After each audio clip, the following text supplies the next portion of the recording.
उठी भोरे भिनुसार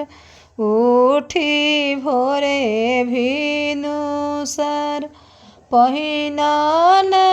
कवन राम पियरिया बनिके चलना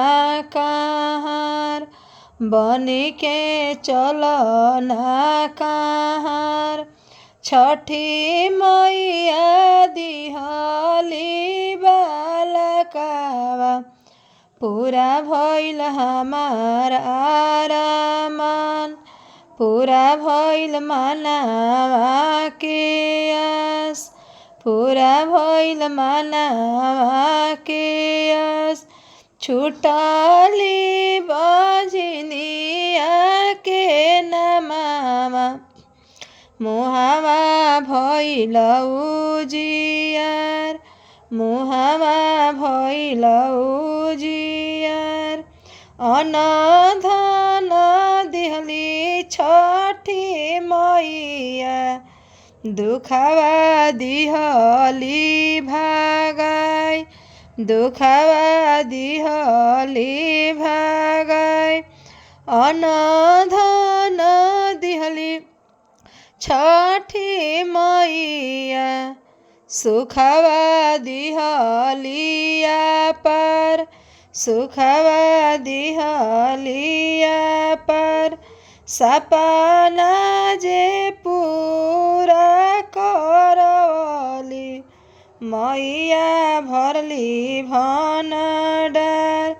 मैया हमर भरली भंडार आगे आगे जाले कवन देव पीछा लगी जाली बहुआर पीछा लगी जाली बहुआर बाजत जाला बजनावा बजनिया हियारा जे गइले जुड़ाई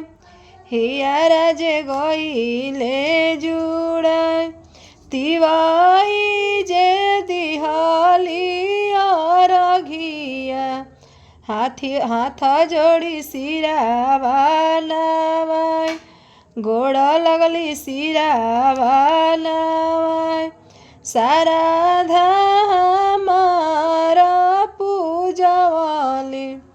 ए हो सूरज बाबा हमार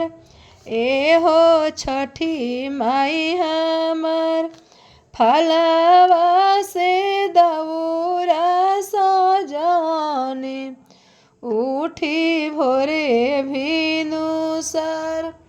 उठी के भोरे भिनुसार पहिनन कवन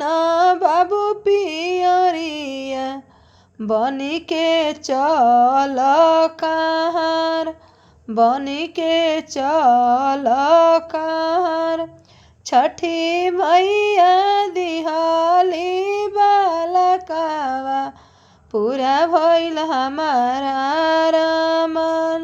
पूरा भइल मनावा के आस बनल रहे मोर सेंदुरावा